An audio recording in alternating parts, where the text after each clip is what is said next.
समय में इजैकुलेशन हो जाए या वीर्य डिस्चार्ज हो जाए तो उसको हम लोग शीघ्र पतन कहते हैं। अब डिफरेंट पेशेंट्स में डिफरेंट तरीके से ये बीमारी दिखती है।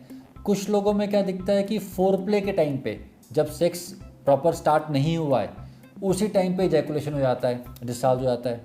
कुछ लोगों में क्या होता है कि फोरप्ले हुआ, सेक्स स्टार्ट हुआ, जैसे ही इंसर्शन हुआ, जैसे ही पीनिस को इंसर्ट किया गया इमीडिएटली डिस्चार्ज हो गया। और कुछ लोगों में क्या होता है कि इंसर्शन भी हो जाता है लेकिन जो ड्यूरेशन होती है, जो टाइम होता है वो बहुत कम होता है। इतना कम होता है कि पेशेंट भी सेटिस्फाइड फील नहीं कर पाते हैं, पार्टनर भी सेटिस्फाइड फील नहीं कर पाते। तो वो टाइम है कितना, मेडिकली हम क्या टाइम बोलते हैं? तो देखिए डिफरेंट गाइडलाइंस डिफरेंट बातें करती हैं।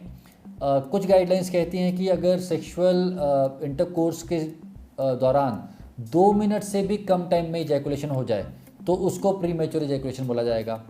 और कुछ गाइडलाइंस कहती हैं कि अगर 1 मिनट से कम टाइम में इजैकुलेशन हो जाए तो उसको प्रीमेच्योर इजैकुलेशन बोला जाएगा।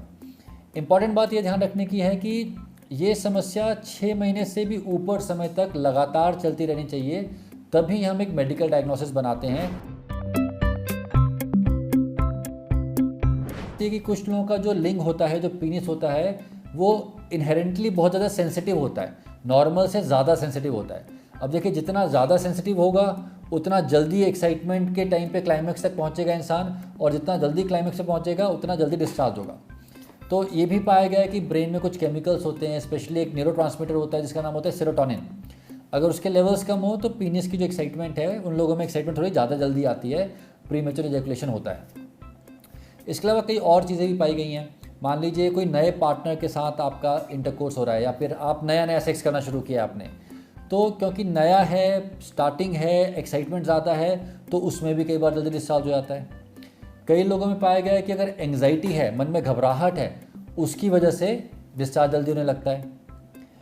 कुछ लोगों में ये भी पाया गया है कि अगर वो नशा करते हैं, जैसे अल्कोहल यूज़ करते हैं या किसी और प्रकार का नशा करते हैं, तो उसकी वजह से भी जल्दी डिस्चार्ज होना शुरू हो जाता है। अब इसमें एक इंपॉर्टेंट बात यह है कि कई बार पेशेंट्स हमें आके बोलते हैं कि जब वो लोग अल्कोहल यूज़ करने के बाद सेक्सुअल एक्टिविटी करते हैं तो टाइम ज़्यादा होता है। तो ऐसा हो सकता है कि शुरुआत में आपका टाइम बढ़ जाए, लेकिन ओवरऑल लॉन्ग टर्म में जाके टाइम कम ही हो जाता है।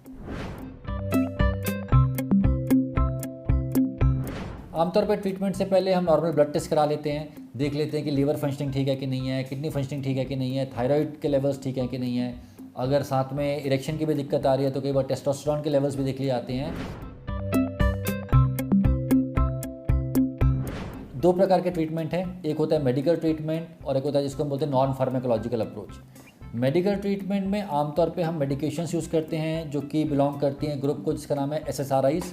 इसके अलावा हम नॉन फार्माकोलॉजिकल तरीके भी पेशेंट्स को समझाते हैं। बेसिकली पेशेंट को बताया जाता है कि आप सेक्सुअल एक्टिविटी कर रहे हैं, जैसे ही आपको पहली बार ये फीलिंग आए कि आपका एक्साइटमेंट बिल्डअप हो रहा है, आप इजैकुलेशन की तरफ जा रहे हैं, उसी टाइम इमीडिएटली आपको सेक्स की जो एक्टिविटी है उसको या तो रोकना होता है या फिर उसको स्लो डाउन करना होता है।